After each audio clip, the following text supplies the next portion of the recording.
Praise the lord.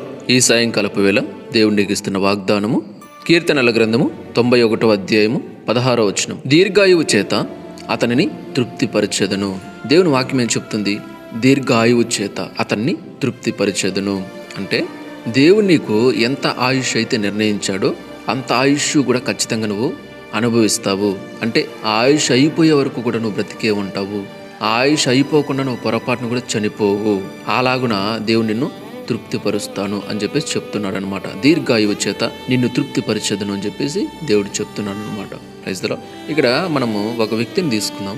ఎవరంటే హిజ్కియాకి మరణకరమైన రోగం వచ్చింది. ఆ రోగంతో చనిపోబోతున్నాడు. దేవుడు ఆయన ప్రవక్తను పంపించి చెప్పమన్నాడు, ఇదిగో నువ్వు రేపు చనిపోబోతున్నావు, నీ ఇంటిని చక్కబెట్టుకో అని చెప్పి చెప్పమన్నాడు. సరే, ఆయన వచ్చాడు, హిజ్కియాకి చెప్పాడు. చెప్పిన తర్వాత హిజ్కియా ఏం చేస్తాడు? అయ్యో రేపు చచ్చిపోతానా, సరేలే ఫోన్లే అని చెప్పి సర్దుకున్నాడా? ఇప్పుడు నేనేం చేసేదని చెప్పేసి ఆలోచిస్తూ కూర్చున్నాడా? డాక్టర్స్ దగ్గరికి వెళ్ళాడా? వైద్యుల దగ్గరికి వెళ్ళాడా? ఇంకా రకరకాల ప్రయత్నాలు చేస్తాడా? లేదు, ఏమీ చేయలేదు. ఆ మాట వినగానే ఫస్ట్ గోడ తట్టుకు ఆయన మొహాన్ని తిప్పుకొని కన్నీటితో దేవునికి మొరపెట్టాడు. తండ్రి, నేను రేపు చనిపోతానా, నా పరిస్థితి ఏంటి? అయ్యా, మీ కృపను బట్టి నన్ను జ్ఞాపకం చేసుకోండి.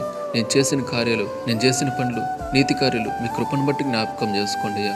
నేను చనిపోతానా, నాకు సహాయం చేయండి అయ్యా, నాకు ఇంకా బ్రతకాలనుంది ప్రభు అని ఆయన కన్నీటితో అనగానే దేవుడు చెప్పాడు, నీ ప్రార్థన నేను విన్నాను, నేను నిన్ను బాగు చేస్తాను, స్వస్థపరుస్తాను అన్నాడు. Praise the lord.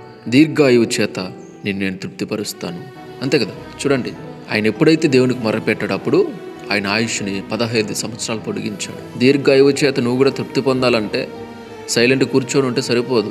దేవుణ్ణి అడగాలి, తండ్రి నాకు సహాయం చేయండి, నా పట్ల కృప చూపండి. సాయంకాలపు వేళ ఎంతమంది మరణ పడకల పైన ఉన్నారో, అనారోగ్య సమస్యలతో ఉన్నారో, దేవుణ్ణి అడగండి. తండ్రి, కన్నీటితో ఆయన పాదాలకు అడగండి, అయ్యా నాకు సహాయం చేయండి, అయ్యా నన్ను స్వస్థపరచండి, నా ఆయుష్ను పొడిగించండి, నన్ను రక్షించండి, నేను మీ కొరకు బ్రతకాలి, మీ సేవ చేయాలి, మీ కొరకు నేను వాడబడాలి, నాకు సహాయం చేయండి. ఇదిగో మీరు ఆయుష్ ఇస్తే మీ కొరకు నేను ఇక్కడి నుంచి బ్రతుకుతాను, మీకు సాక్షిగా బ్రతుకుతాను, నాకు సహాయం చేయండి అయ్యా, నన్ను స్వస్థపరచండి అయ్యా, నాకు దీర్ఘాయువుని దయచేయండి అయ్యా అని దేవుణ్ణి అడుగు. ఖచ్చితంగా దేవుని జీవితంలో అద్భుతమైన కార్యం చేస్తాడు. Praise the Lord. కాబట్టి దేవుణ్ణి మనం అడిగితేనే పొందుకోగలుగుతాం.